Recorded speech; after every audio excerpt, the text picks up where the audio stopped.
আসসালামু আলাইকুম ওয়া রাহমাতুল্লাহি ওয়া বারাকাতুহু। ইন্নাল হামদালিল্লাহ নাহমাদুহু ওয়া নাস্তাঈনুহু ওয়া নাস্তাগফিরুহু ওয়া নাউযু বিল্লাহি মিন শুরুরি আনফুসিনা ওয়া মিন সাইয়্যাতি আমালিনা। মান ইয়াহদিহিল্লাহু ফালা মুদিল্লা লাহু ওয়া মান ইউদ্লিলহু ফালা হাদিয়া লাহু। ওয়া আশহাদু আল লা ইলাহা ইল্লাল্লাহু ওয়াহদাহু লা শারীকা লাহু ওয়া আশহাদু আন্না মুহাম্মাদান আবদুহু ওয়া রাসূলুহু সাল্লাল্লাহু তাআলা আলাইহি ওয়া আলা আলিহি ওয়া সাহবিহি ওয়া সাল্লামা তাসলিমান কাসীরা। يا أيها الذين آمنوا اتقوا الله حق تقاته ولا تموتن إلا وأنتم مسلمون. يا أيها الناس اتقوا ربكم الذي خلقكم من نفس واحدة وخلق منها زوجها وبث منهما رجالا كثيرا ونساء واتقوا الله الذي تساءلون به والأرحام إن الله كان عليكم رقيبا.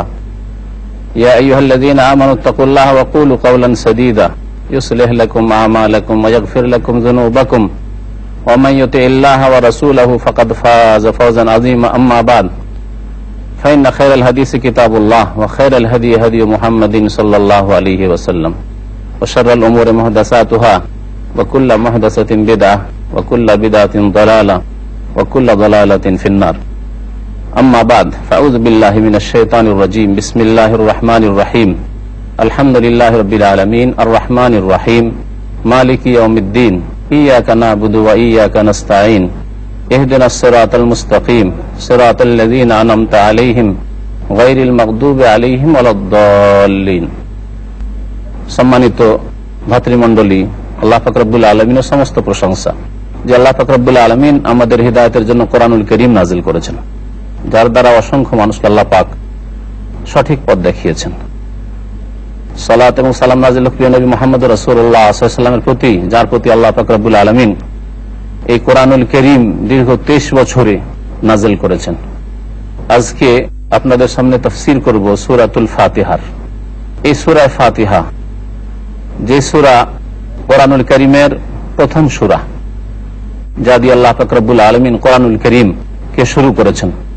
এই সূরার বিভিন্ন নাম আছে, আর যে কোনো বিষয়ের বা যে কোনো বস্তুর যদি একাধিক নাম থাকে সেটা তার ফজিলত প্রমাণ করে।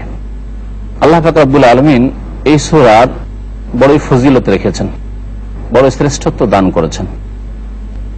এই সূরার নাম সূরাতুল ফাতিহা এই জন্য যে এই সূরা দিয়ে কোরআনুল কারীম শুরু হয়েছে। ফাতিহা মানে আরম্ভ হওয়া। এই সূরা দিয়ে কোরআনুল কারীম শুরু হয়েছে।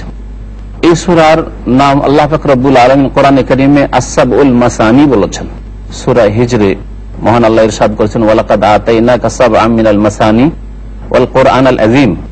হে নবী, তোমাকে আমি এমন 7টি আয়াত দান করেছি যা বারবার করে আবৃত্তি করা হয়, বারবার করে তিলাওয়াত করা হয়। নামাজের মধ্যে বারবার করে তিলাওয়াত করা হয়। প্রত্যেক রাকাতে এই সূরা ফাতিহা তিলাওয়াত করতে হয়।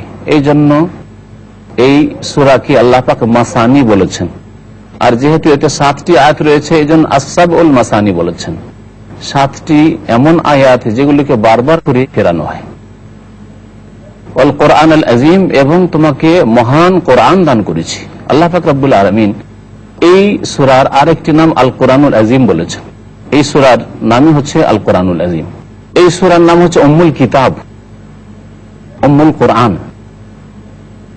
নবী করিম সাল্লাল্লাহু আলাইহি ওয়াসাল্লামের সহিহ হাদিসে রয়েছে, লা সালাতা ইল্লা বিউম্মিল কোরআন। উম্মুল কোরআন, কোরআনের মূল, কোরআনের মা অর্থাৎ কোরআনের মূল। কোরআনের মূল হচ্ছে এই সূরা। এই সূরা পাঠ না করলে সালাত হয় না। নবী করিম সাল্লাল্লাহু আলাইহি ওয়াসাল্লাম এর বহু হাদিস রয়েছে এই মর্মে যে সূরা ফাতিহা ছাড়া নামাজ শুদ্ধ হয় না। নবী করিম সাল্লাল্লাহু আলাইহি ওয়াসাল্লাম আরেকটি হাদিস রয়েছে, লা সালাতা লিমান লাম ইয়াকরা বিফাতিহাতিল কিতাব। ওই ব্যক্তির সালাত শুদ্ধ হয় না, নামাজ হয় না, যেই ব্যক্তি ফাতিহাতুল কিতাব পাঠ করে না। এখানে ফাতিহাতুল কিতাব বলা হয়েছে সূরাতুল ফাতিহাকে। সূরা ফাতিহা যে ব্যক্তি পাঠ করে না, তাহলে ওই ব্যক্তির বলা হয়েছে, এতে ব্যাপকতা রয়েছে। যে কোনো ব্যক্তি, সেই ব্যক্তি যে কোনো রকমের নামাজি হোক না কেন, যেমন নামাজিকে আমরা ভাগ করতে পারি, একাকী নামাজি হোক অথবা মুক্তাদি হোক অথবা ইমাম হোক, প্রত্যেকের সম্পর্কে সে ফরজ নামাজ হোক অথবা নফল সুন্নাত নামাজ হোক, জেহেরি কেরাত হোক, উচ্চ স্বরে ইমাম সাহেব কেরাত করুন রাতের নামাজগুলি, অথবা মনে মনে কেরাত হোক, জোহর আসরের কেরাত হোক। লা সালাতা লিমান লাম ইয়াকরা বিফাতিহাতিল কিতাব, যে ব্যক্তি সূরা ফাতিহা পাঠ করে না তার সালাত শুদ্ধ হয় না। এই হাদিসের প্রত্যেকটি কিতাবে রয়েছে, সহিহ বুখারী, মুসলিম ছাড়াও সুনানের সমস্ত কিতাবে রয়েছে। এই সূরাকে সূরাতুশ শিফা বলা হয়, সূরাতুশ শিফা বলা হয়, কারণ এই সূরা দিয়ে শরীয়ত সম্মত দম করলে, ঝাড়ফুঁক করলে আরোগ্য লাভ হয়। এই মর্মে একটি বড় হাদিস রয়েছে, যে হাদিসটি এখানে সময়ের স্বল্পতার জন্য পুরো পেশ করছি না। নবী করিম সাল্লাল্লাহু আলাইহি ওয়াসাল্লামের কয়েকজন সাহাবা কোন সফরে ছিলেন, আর এক গ্রামের পাশ দিয়ে আসছিলেন, সেখানে তারা ক্ষুধার্ত হয়ে পড়েছিলেন, তাদের কাছে তারা জিয়াফত চেয়েছিলেন, কিন্তু তারা জিয়াফত দিতে রাজি হয়নি। তারপরে কিছুক্ষণের মধ্যেই ওই গ্রামের যে নেতা ছিল, সর্দার ছিল, তাকে বিচ্যুত দংশন করে। তারা ছোটাছুটি করতে অনেক পেরেশান হলো, কিন্তু তার চিকিৎসার ব্যবস্থা হচ্ছে না। আপোষে কল্পনা জল্পনা করলো যে যদি এই লোকেরা যারা এখানে অতিথি হয়ে এসছে তাদের মধ্যে কেউ থাকে, কোনো চিকিৎসা তাদের কাছে থাকে, গিয়ে দেখি। গিয়ে বলল, সাহাবায়ে কেরামরা বললেন তাদের একজন যে আমি এর চিকিৎসা করতে পারবো, কিন্তু শর্ত হচ্ছে যে আমাদেরকে এর বিনিময় দিতে হবে, কারণ তোমাদের কাছে আমরা দাওয়াত চেয়েছিলাম, খাবার চেয়েছিলাম, খাবার দাওনি। তারপরে বেশ একটি ছাগলের পালের উপর কথা সম্পন্ন হয়, আর তারপরে গিয়ে সূরা ফাতিহা দিয়ে দম করেন, বিষ নেমে যায়, আর সেই ব্যক্তি সুস্থ হয়ে যায়। সাহাবারা ছাগল নিয়ে ফিরে আসেন নবী করিম সাল্লাল্লাহু আলাইহি ওয়াসাল্লামের কাছে। নবী করিম সাল্লাল্লাহু আলাইহি ওয়াসাল্লাম তাদের বললেন যে ঠিক করেছো তোমরা, এবং কেমন করে জানলে যে আন্নাহা রুকিয়া, এটা দম ঝাড়ফুঁকের সূরা? তাহলে এই সূরাকে সূরাতুর রুকিয়া বলা হয়, ঝাড়ফুঁকের সূরা। এই সূরাকে সূরাতুশ শিফা বলা হয়, যা দিয়ে আরোগ্য লাভ হয়। এই সূরার আরো বেশ কিছু নাম রয়েছে, যা তাফসীর কিতাবাতে রয়েছে। এই সূরা সম্পর্কে তাফসীর করতে গিয়ে আমি বিসমিল্লাহ দিয়ে শুরু করি, কারণ কোরআন কারীমের প্রথম বিসমিল্লাহ হচ্ছে এই সূরা ফাতিহার পূর্বে বিসমিল্লাহির রহমানির রহিম। তাফসীর শুরু করার আগে আরেকটি কথা বলবো যে কোরআন কারীমের আদব হচ্ছে যে যখন কোরআন কারীম তেলাওয়াত করবেন তখন আউযু বিল্লাহি মিনাশ শাইতানির রাজিম দিয়ে আপনি শুরু করবেন। মহান আল্লাহ এই মর্মে আদেশ করেছেন, ফাইজা কারাআতাল কোরআন ফাস্তাইজ বিল্লাহি মিনাশ শাইতানির রাজিম, যখন তুমি কোরআন তেলাওয়াত করবে তখন বিতাড়িত শয়তান থেকে আল্লাহর আশ্রয় চেয়ে নেবে। সুতরাং আউযু বিল্লাহি মিনাশ শাইতানির রাজিম পড়ে প্রথমখানে যখন আপনি শুরু করবেন কোরআনের তেলাওয়াত, তারপরে কোরআনের তেলাওয়াত শুরু করবেন, যাতে শয়তান আপনাকে কোরআন থেকে হেদায়েত নিতে বিভ্রান্ত না করতে পারে, কোরআন থেকে আপনি উপকৃত হইতে পারেন, শয়তান বাধা সৃষ্টি না করে। আর যে কোনো ভালো কাজের ক্ষেত্রে বিসমিল্লাহ বলতে হবে। বিভিন্ন কাজের ক্ষেত্রে আমরা যেসব কাজ করে থাকি তাতে বিসমিল্লাহ পড়া শরীয়ত সম্মত। কোরআনে কারীমের তিলাওয়াত সবচেয়ে ভালো কাজ এবং ভালো ইবাদত, সুতরাং আউযু বিল্লাহর পরে বিসমিল্লাহ বলতে হবে। বিসমিল্লাহির রহমানির রহিম। আল্লাহ পাক রব্বুল আলামিন বলছেন যে বিসমিল্লাহির রহমানির রহিম, আল্লাহ পাক শুরু করছেন আল্লাহর নামে। তাহলে এখানে একটি কথা উজ্জ্বল আছে, হে বান্দা তোমরা বলো, হে নবী মুহাম্মদ সাল্লাল্লাহু আলাইহি ওয়াসাল্লাম তুমি বলো বিসমিল্লাহির রহমানির রহিম, আমি সেই আল্লাহর নামে শুরু করছি, সেই আল্লাহর নামে শুরু করছি যিনি পরম করুণাময় রহমান আর যিনি রহিম দয়ালু দয়াবান। যে কোনো কাজের ক্ষেত্রে আপনি তাহলে শুরু করছি এ কথা এখানে উজ্জ্বল আছে, বিসমিল্লাহ এর মধ্যে শুরু শব্দ নেই, তাহলে এখানে আবদাও শব্দটি এখানে উজ্জ্বল আছে, তাফসীরকাররা বলছেন।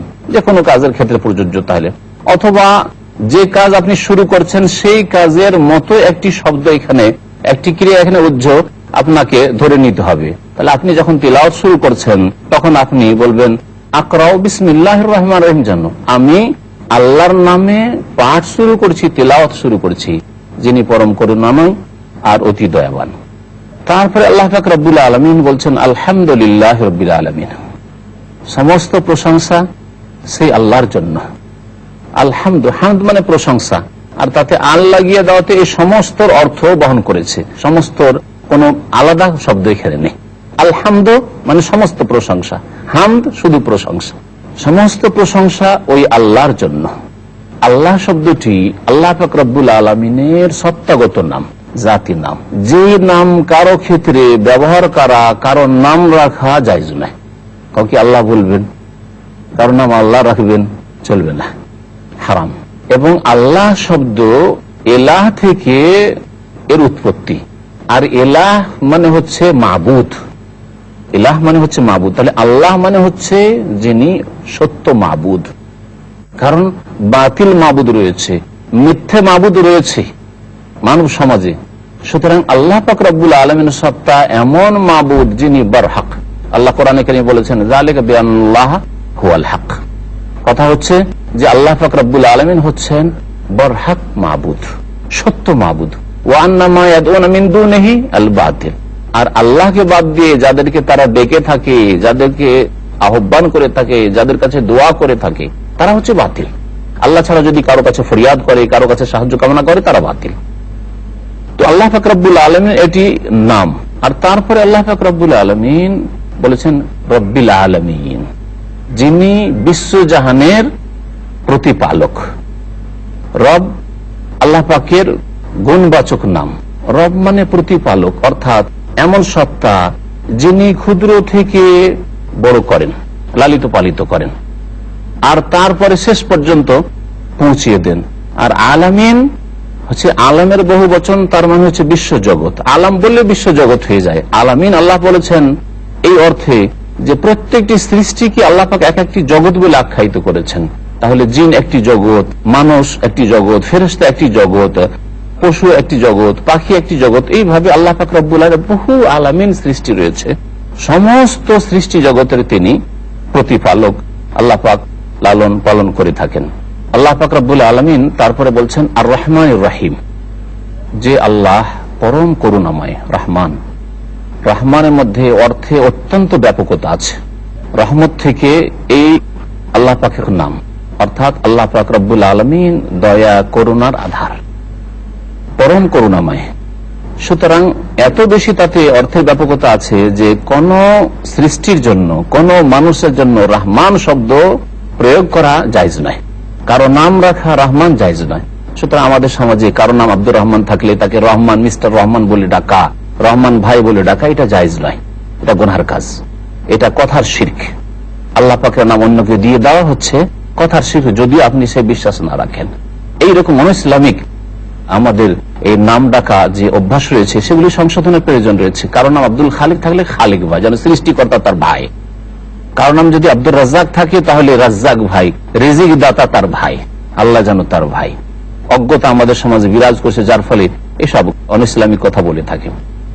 আর রহিম, আর তিনি দয়াবান, তিনি দয়াবান। রহমান, আল্লাহ পাকের এত ব্যাপক রহমত রয়েছে যে এই রহমত দুনিয়া এবং আখিরাতে রয়েছে, এবং মুসলিম কাফের প্রত্যেককে সামিল, যে স্বীকার করে, বিশ্বাস করে, যে অবিশ্বাসী, যে প্রত্যাখ্যানকারী, যে মানে না, তাকে আল্লাহ সামিল করেছেন। সুতরাং তাকে আল্লাহ লালন পালন করছেন, তাকে আল্লাহ রিজিক দিচ্ছেন, তাকে আল্লাহ তার নিয়ামত দিয়ে রেখেছেন।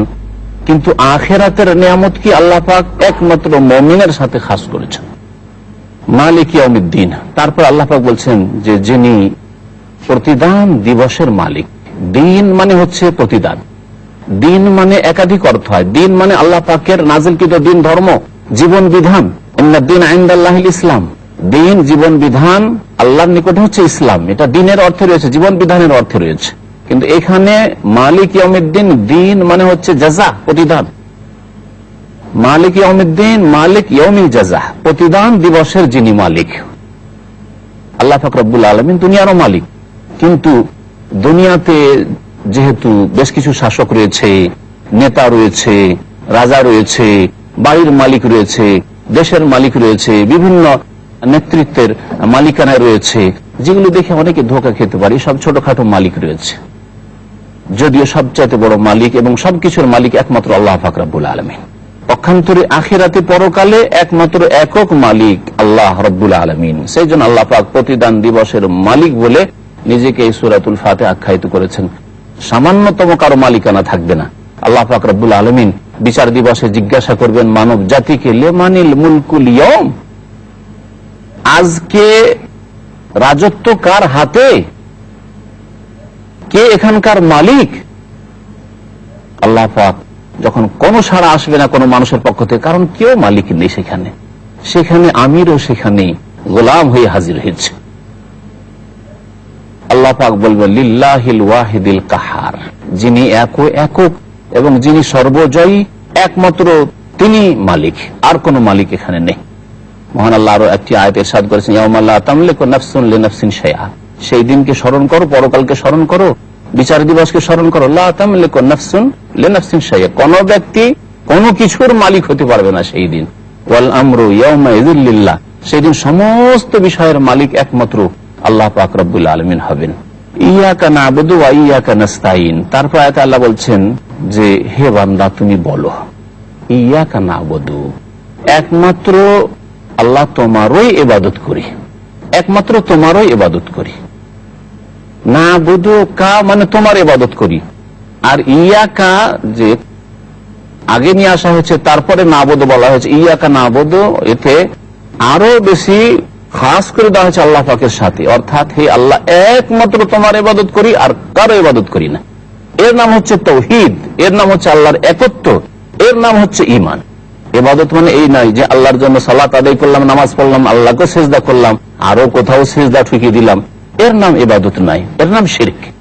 আর ইবাদত হচ্ছে ইয়াকা না'বুদু, একমাত্র তোমারই ইবাদত করি। যত রকমের ইবাদত রয়েছে সমস্ত ইবাদত আল্লাহ তোমার জন্যই সুনির্দিষ্ট করি, সে অন্তরের ইবাদত হোক, মৌখিক ইবাদত হোক, আর অঙ্গ প্রত্যঙ্গের ইবাদত হোক, আর্থিক ইবাদত হোক, সমস্ত ইবাদত আল্লাহ পাক রব্বুল আলামিনের জন্য খাস করি।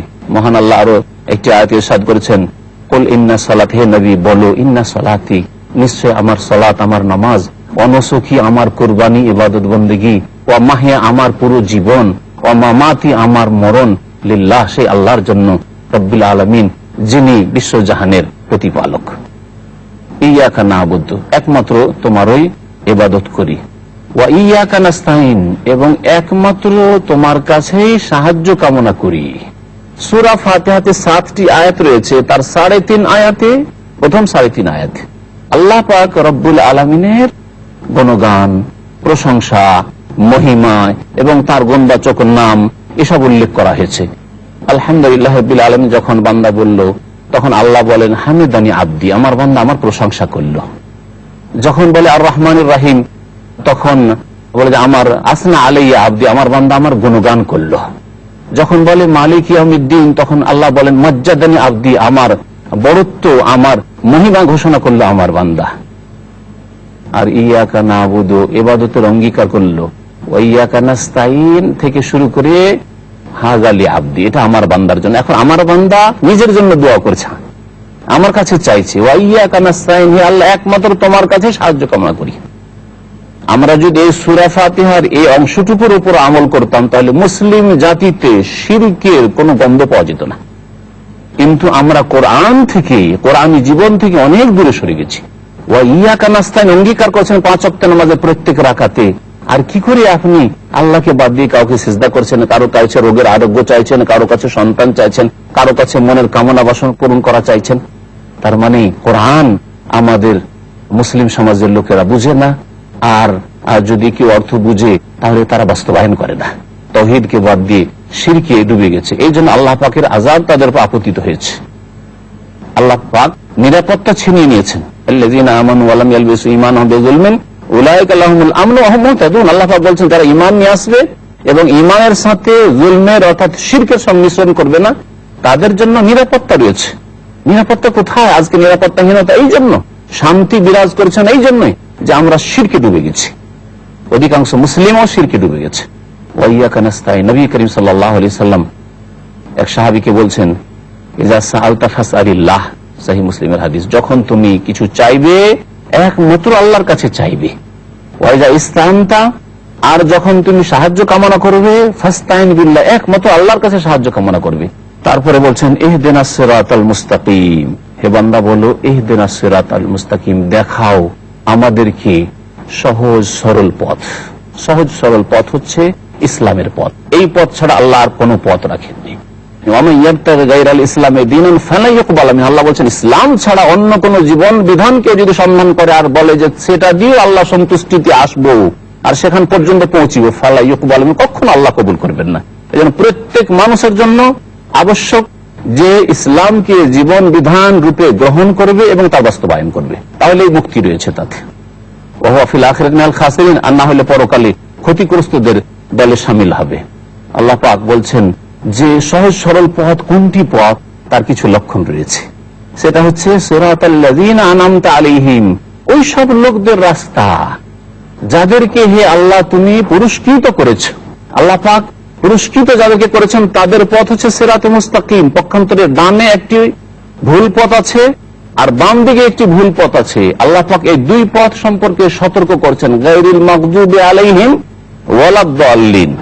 আল্লাহ যাদের ওপর তোমার গজব হয়েছে, ক্রোধ হয়েছে, তাদেরও পথে নিয়ে যেও না, সেটা ভ্রান্ত পথ।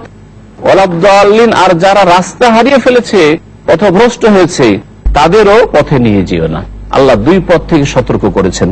এখানে পুরস্কৃতদের পথ অর্থাৎ আল্লাহ পাক রব্বুল আলামিন একটি আয়াতে ইরশাদ করেছেন, ওমাইয়ুতি ইল্লাহ ওয়ার রাসূল ফাউলাইকা মাআল্লাযীনা আনআমাল্লাহু আলাইহিম মিনান নাবিয়্যিনা ওয়াস সিদ্দীকিনা ওয়াশ শুহাদা'i ওয়াস সালিহিনা ওয়া হাসুনা উলাইকা রাফিকা।